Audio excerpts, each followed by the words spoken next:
All right. Well, we have a few more people joining, but while we get everybody else coming in, I will say hello and welcome. My name is Chad. I'm the studio director, resident instructor at the San Francisco Center for the Book, and we are here today to do our second Shelter in Studio event. Today we'll be hanging out with Jennie Hinchcliff in her San Francisco studio. So as I mentioned briefly, if you could please keep your videos and microphones turned off, that will really help Jennie to focus on her presentation.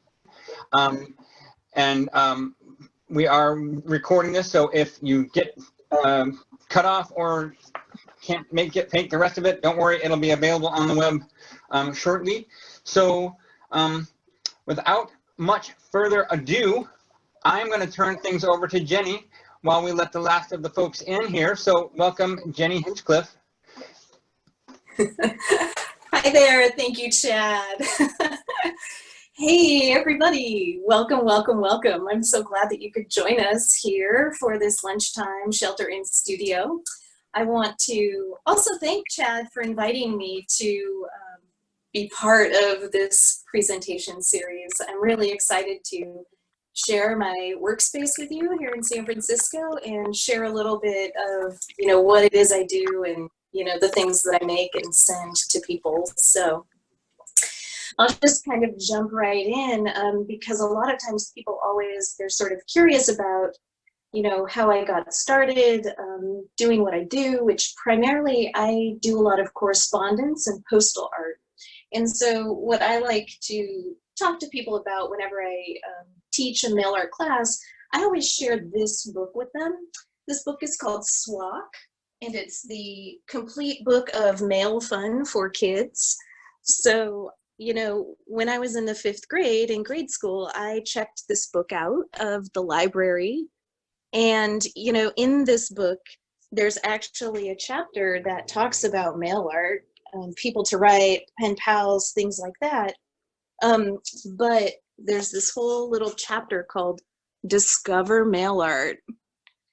And so in this chapter, there were people named like Anna Banana, the Cracker Jack Kid, the Sticker Dude, a lot of these people that to my 5th grade, sort of like little kid mind, it was just like this magical thing. I couldn't believe that, you could write away to someone and that they would send you something back. So somewhere in there, I sort of like set that aside. And I had lots of pen pals as a kid through grade school and things like that. In high school, I corresponded with a lot of friends who lived in other towns. So I've always had this connection to the post office and to mail and to sending and receiving mail. So when I moved to San Francisco, I was kind of clued into the idea that the Bay Area is a real hotbed of mail art and correspondence activity. And so I thought, what better way to get involved than to start a zine, which is how a lot of people kind of fall into this world, right? So in the 90s, I started the zine. This was the late 90s. It's called Red Letter Day. I don't do this zine anymore. It was a phenomenal amount of work when I was executing it. I would put out a call for entries. People would send me their work. There were articles and interviews in this zine. And one of the things that was really important to me about this project was that every zine came with a copy, a photo CD of all the artwork, fronts and backs inside the issue of the zine. And so that way, you could see all of the work that everyone had, submitted for the project.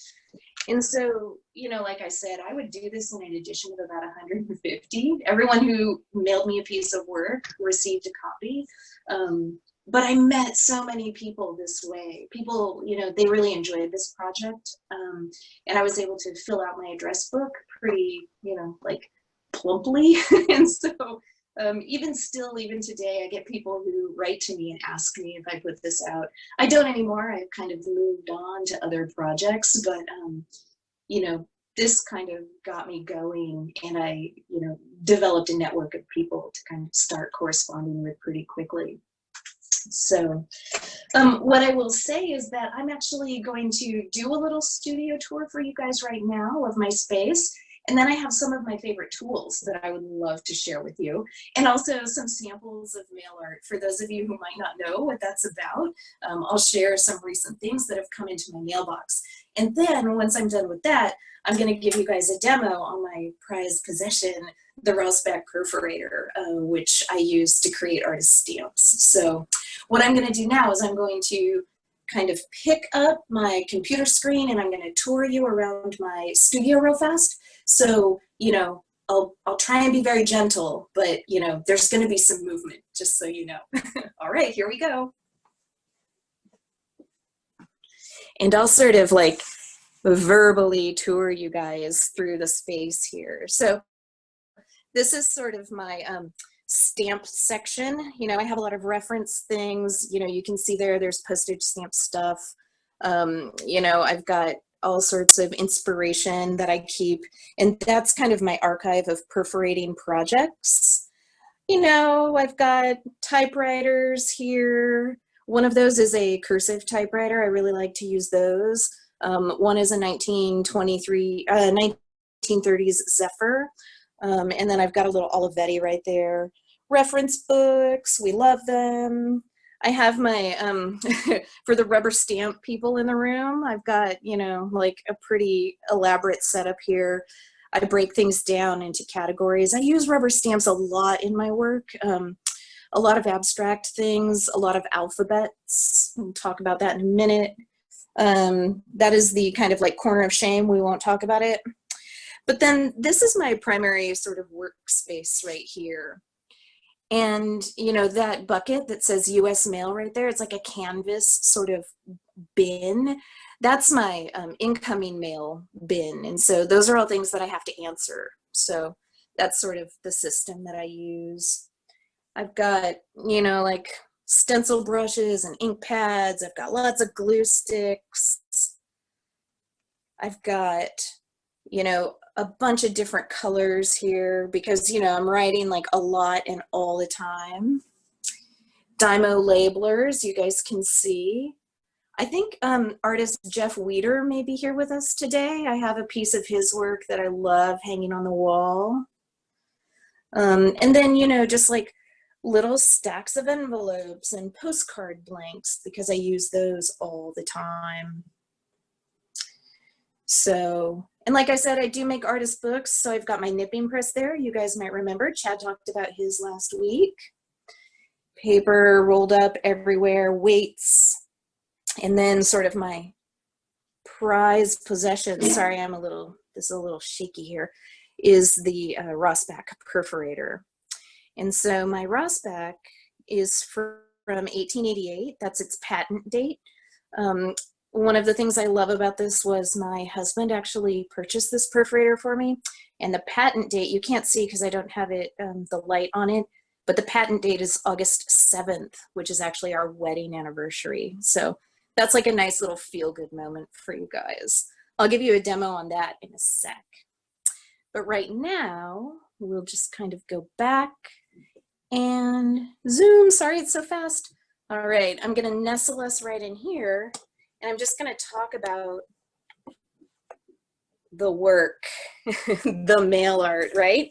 So, you know, a lot of times people say, what is mail art and what can I send through the mail? So I'm just gonna show you some fast samples of things that people have mailed to me. So this is one of my favorites. It's great. You'll notice here, there's a nice Sharpie cancellation, but the address label is actually just tied to this little rabbit's neck. And so, you know, it's addressed to me at my P.O. box, but the rabbit totally came to me A-okay. He's made out of wood. So I love this one. I sort of keep it right here at my desk. But, you know, people send me all sorts of great things. This is something that someone did for Leap Day this year, which is pretty great. Again, like printed with some rubber stamps on there. I get a lot of things that are collage based, so that's always a lot of fun.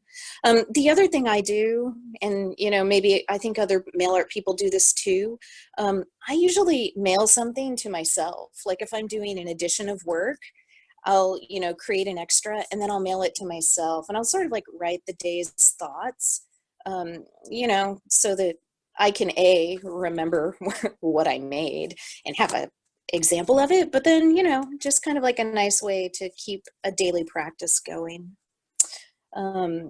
This is one of my most recent favorite pieces. This is from Howard Munson. Some of you guys may know Howard. He is an instructor at the San Francisco Center for the Book, but he was also my bookbinding instructor when I was at the Academy of Art. So I studied with Howard for 2 years, and he was someone who sort of reminded me that mail art was a thing when I was in college. And so he and I exchanged mail now, and I'm super excited to be able to do that.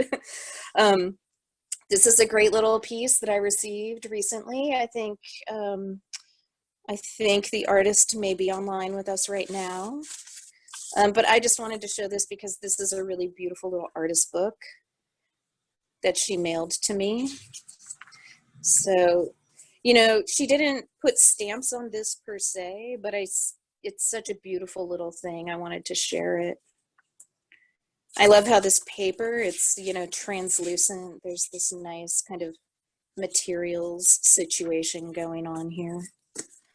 You can also, if you're talking about mail art and how to make it, this is a great collage, some rubber stamping. I think these are foam kind of erasers or sponges that have been cut out and stamped. So another one of my favorite people, local. And then this one I had to share with you because it has a couple of my favorite things on here. Arrows, which I love, and donuts, which I really love. So I saved the best for last.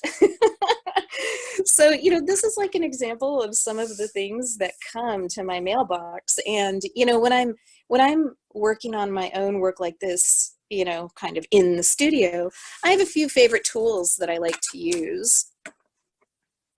And so I pulled, some of my super favorites for you guys. And let's see, I'll start with, gosh, what do I start with? Because they're all so fun. So like I said, I use rubber stamps a lot in my work.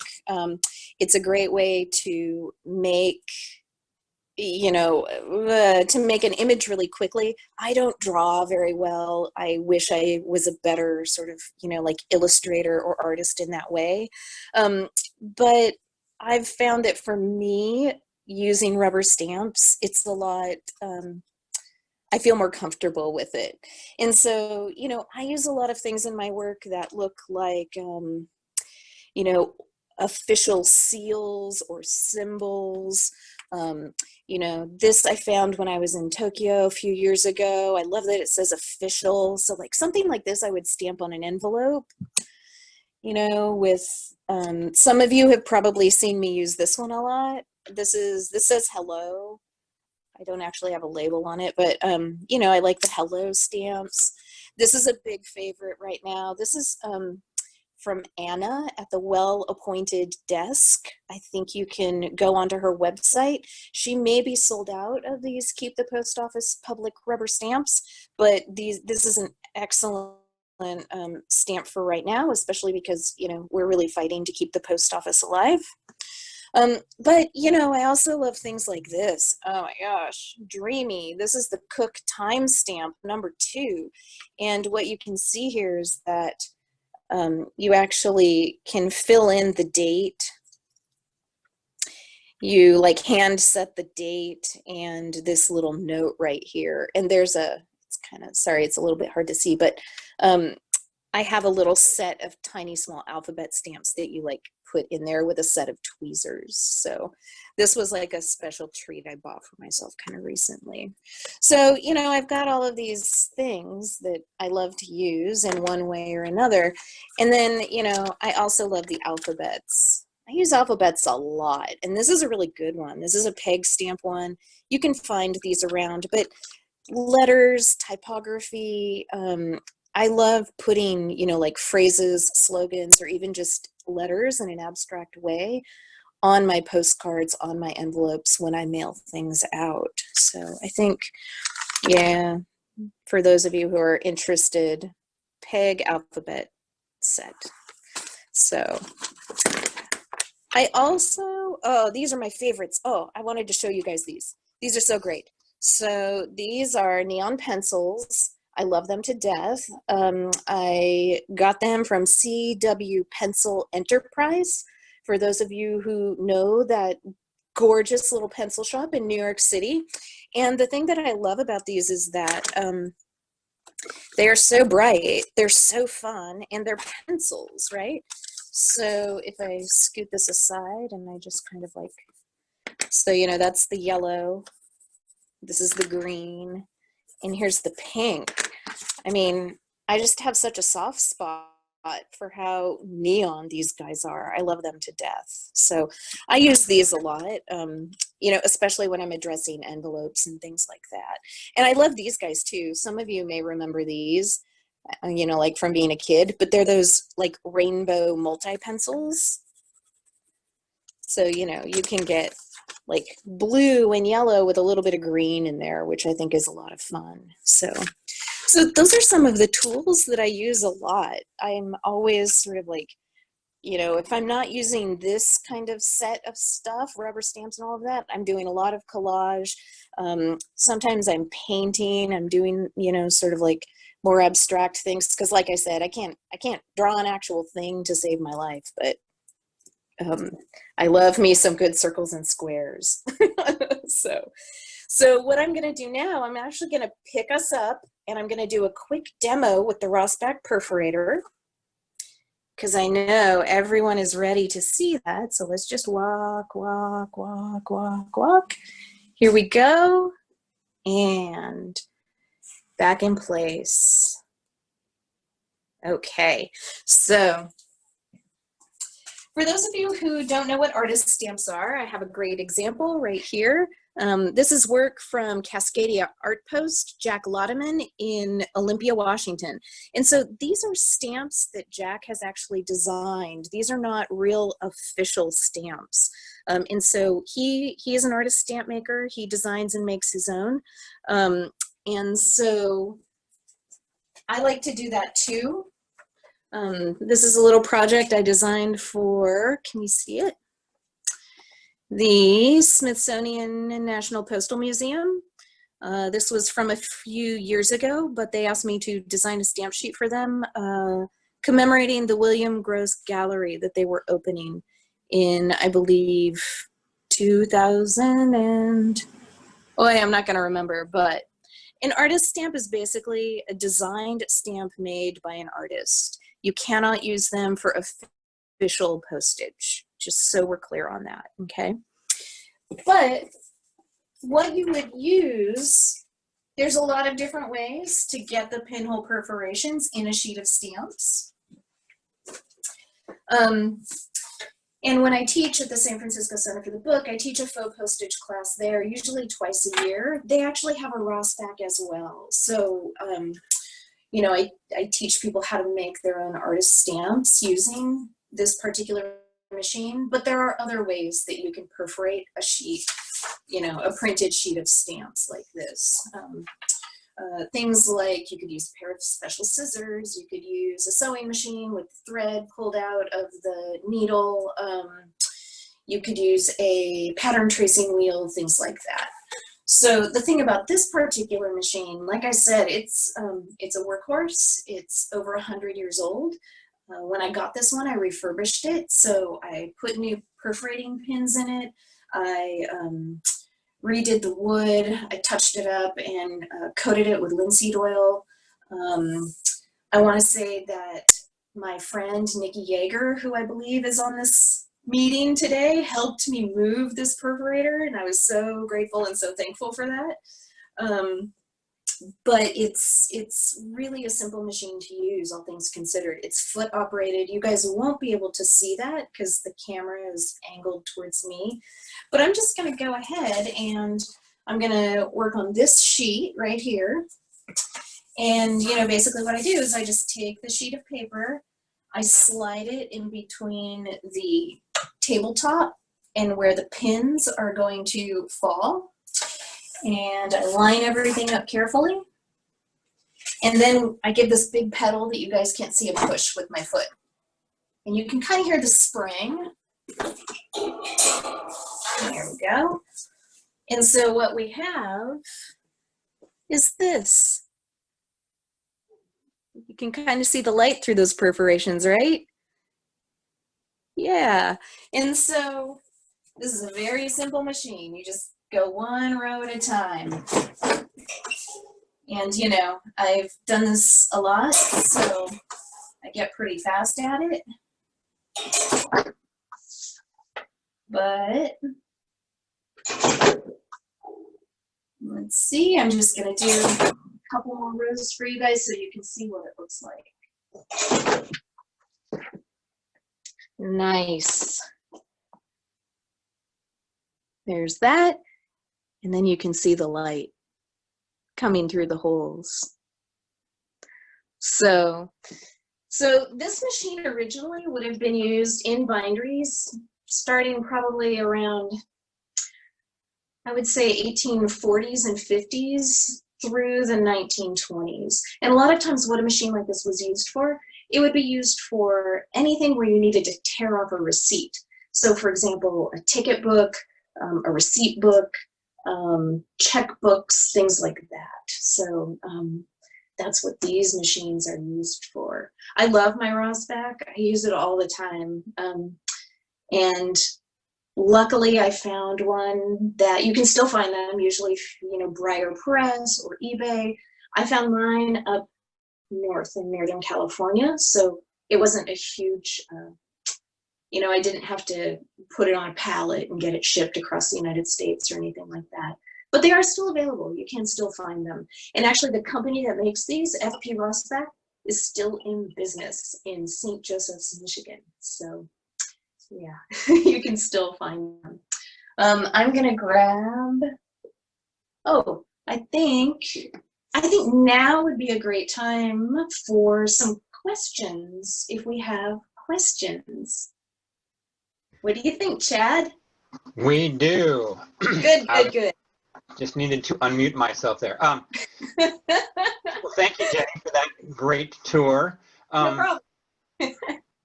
So a couple of the questions that have come in now, I'm still taking questions, so if people want to chat them to me in the room, that's fine. Jan Solomon asks, does Jenny send back correspondence to everyone that sends her mail? Oh, Jan, that's such a good question. Yes, I do. And the caveat is that it may take a while, but yeah, usually everyone gets something back. Yeah. Excellent. Christine asks, how much texture can the mail art have before it can't be mailed? That's a great question. So if we're talking about, like a postcard, it can be 1/8 of an inch thick.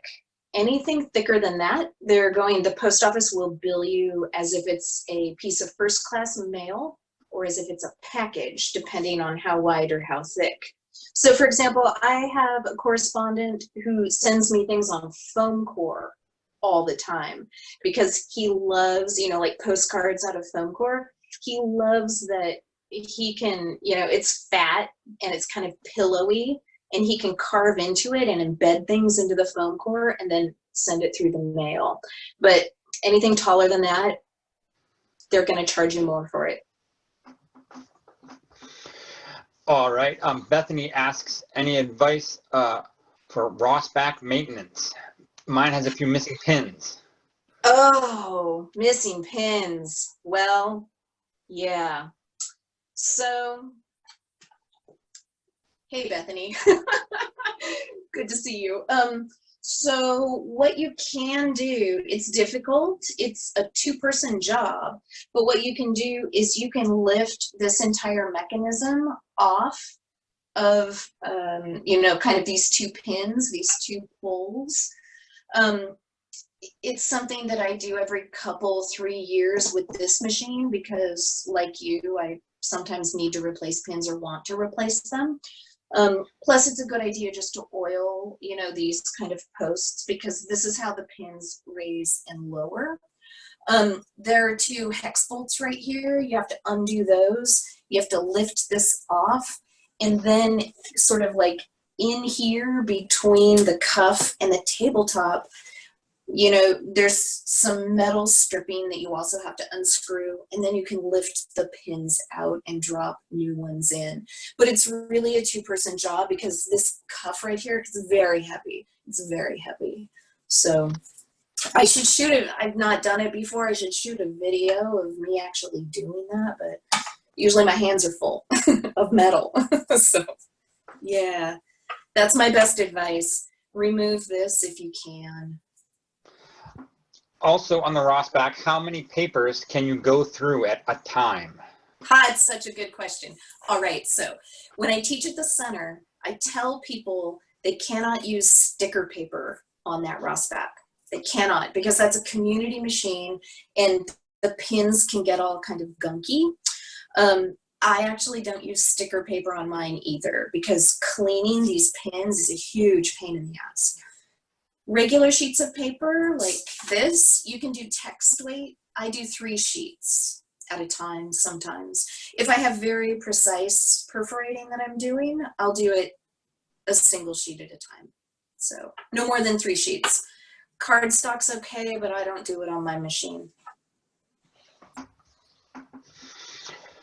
Well, a couple people have asked, where can we send her things? Oh, okay, I see how it is. So here, the first and kind of best way would be just to email me. I will put it in the chat room. It's Okay. redletterdayzine@gmail.com. Yeah. Yeah. So yeah, you can email me, and I should have put my, oh, you know what? Here's this too. This is my mailing address. That's kind of hard to see. Is it? Okay. If people want the mailing address, we can get it late. Get it to them later. Let me know. Yeah, that's good. Yeah. Oh, sorry, I just sent that to one person instead of to everybody. All right.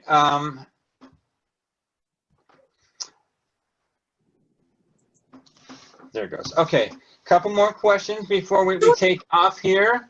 Sure. Whoa, they're coming in fast and furious here. Okay.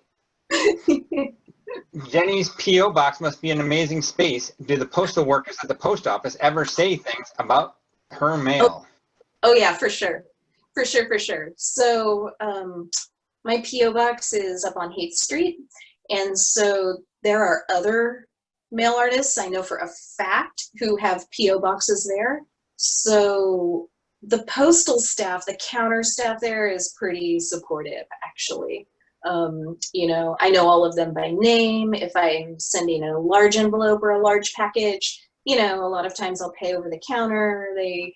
They talk about how cool the fake stamps look. They love the design, the decorations. So yeah, I feel really fortunate that I have a really good relationship with my postal counter people.